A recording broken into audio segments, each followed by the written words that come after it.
ኢዮብም መለሰ እግዚአብሔርንም እንደዚህ አለው፣ ሁሉን ታደርግ ዘንድ ቻይ እንደሆንክ ሐሳብህም ይከለከል ዘንድ እንደማይቻል አወቅሁ። እግዚአብሔር የተመሰገነ ይሁን። አንድ ነገር ልበላችሁ ወንድሞቼ፣ እህቶቼ፣ በዚህ የምትከታተሉ ሁሉ በሕይወታችሁ ላይ ምዕራፍ 42 የሚባል ነገር አለ። ልክ በኢዮብ ሕይወት ውስጥ እንደሆነ ሁሉ ኢዮብ ያዘነበት ምዕራፍ ነበረ፣ የተጨነቀበት ምዕራፍ ነበረ፣ እግዚአብሔርን የሞገተበት ምዕራፍ ነበረ፣ የሞገት ጠንካራ ቃሎችን በእግዚአብሔር ላይ የተናገረበት ምዕራፍ ነበረ።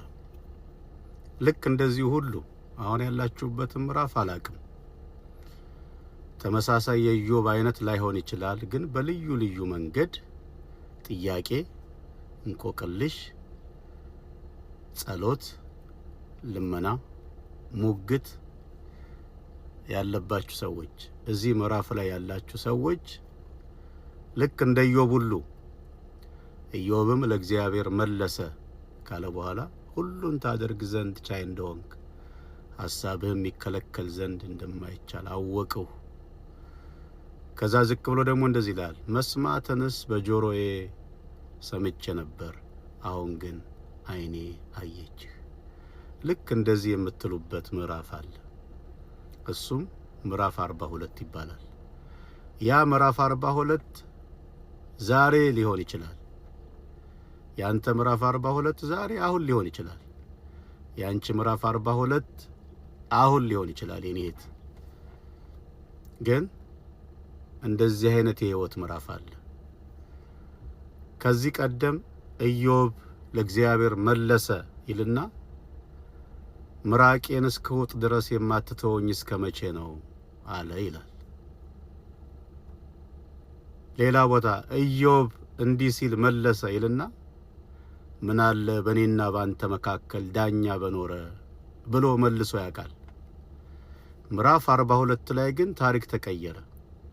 ኢዮብ ለእግዚአብሔር መለሰ ይልና ሁሉን ታደርግ ዘንድ ቻይ እንደሆንክ ሐሳብህም ይከለከል ዘንድ እንደማይቻል አወቅሁ። የዛሬው ምላሽ የሙግት ምላሽ አይደለም። የዛሬው ምላሽ ለምን የሚልበት ምላሽ አይደለም። የዛሬው ምላሽ የጥያቄ ምላሽ አይደለም። የዛሬው ምላሽ ምን እንደሆነ ታውቃላችሁ? አወቅሁ።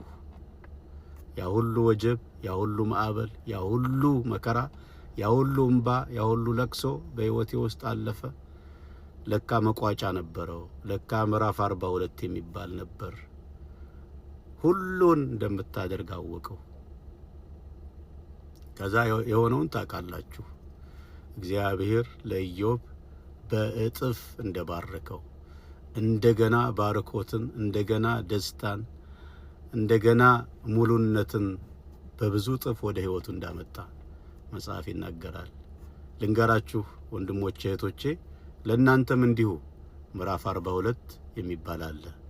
የሙግት ሳይሆን ለካ ለዚህ ነው። ለካ ሁሉን ትችላለህ፣ ሁሉን ትቆጣጠራለህ።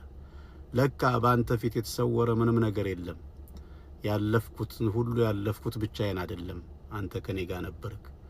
ዛሬ ለሙግት አይደለም የመጣሁት፣ ላመሰግን ነው። በብዙ ደስታ ነው፣ ሁሉን ቻይነትህን ላወራ ነው የምትሉበት ምዕራፍ 42 አለ። ወዳችኋለሁ።